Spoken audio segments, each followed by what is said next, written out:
Hello বন্ধুরা, আজকে তোমাদের সাথে শেয়ার করব খুব সহজ টিপসে কিন্তু আর কিছু সহজ পদ্ধতির সাথে কিন্তু তোমরা কিন্তু গাছের জন্য একটা জৈব লিকুইড যে ফার্টিলাইজার থাকে সেটা কিন্তু তোমরা তৈরি করে নিতে পারো, যেটা হলো তরল খাওয়া।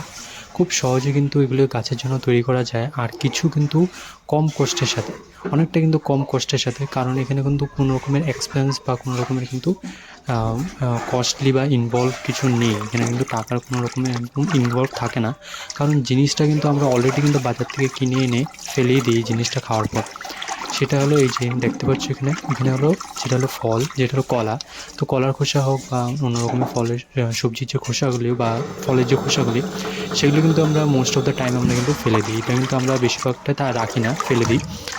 কারণ আমরা জানি কি এগুলো কিন্তু কোনো রকমের ব্যবহার থাকে না। কিন্তু তোমরা যদি একজন গার্ডেনার হয়ে থাকো, তো অবশ্যই কিন্তু এই জিনিসটা জানতে হবে আর মাথায় রাখতে হবে কি এই জিনিসগুলো কিন্তু কোনো সময় ফালানো বা ফালানোর মতো কিন্তু হয়ে থাকে না। এগুলোর মধ্যে কিন্তু অনেক রকমের পটাশিয়াম থাকে, ম্যাগনেসিয়াম থাকে, অনেক রকমের কিন্তু মিনারেলস থাকে।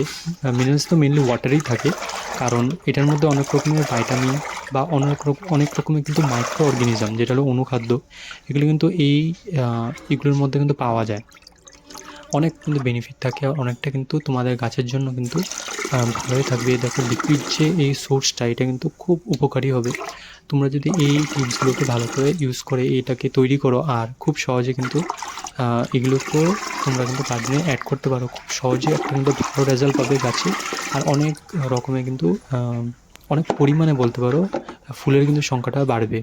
কারণ এই জিনিসগুলো কিন্তু খুব সহজে কিন্তু মাটিকে নষ্ট না করে, তার কিন্তু উর্বরতাকে কোনো রকমভাবে খারাপ না করে, এইগুলো কিন্তু গাছের জন্য অনেকটা উপকারী হয়ে থাকে। তো চলো তোমাদের সাথে আমি শেয়ার করছি। এই যে দেখো আমি বানাচ্ছি কলা খোসার জল। সেই যে উর্বরতাটা সেটা কিন্তু অবশ্যই গাছে থাকে, আর অনেকটা কিন্তু বেনিফিশিয়াল থাকে। তাহলে কিন্তু তোমরা কিন্তু বাড়িতে খুব সহজে কিন্তু ৩ থেকে ৪ দিন এটাকে জলের মধ্যে ভিজিয়ে কিন্তু অনেকটা উপকার পাবে। কারণ এগুলোতে কিন্তু খুব ইজিলি কোনো রকমের এমন কস্ট না ইনভলভ হয়ে, কোনো রকমের কিন্তু খরচ না হয়ে কিন্তু এগুলোতে অনেকটা বেনিফিট পাবে তোমরা। এই যে দেখছো আমি এখানে ৩ থেকে ৪ দিন ভেজালাম।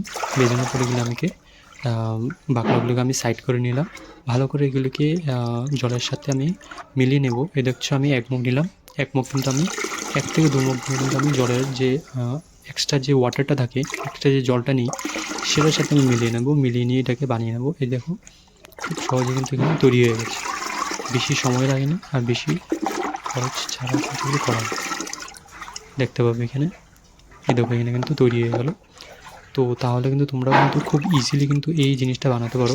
আমি তোমাদের সাথে একটা জৈব শেয়ার করলাম, একটা আমি শেয়ার করব যেটা হবে তোমার কেমিক্যাল বেস বা যেটা রাসায়নিক থাকবে, তো সেটাও কিন্তু তোমাদের অনেকটা হেল্প হবে।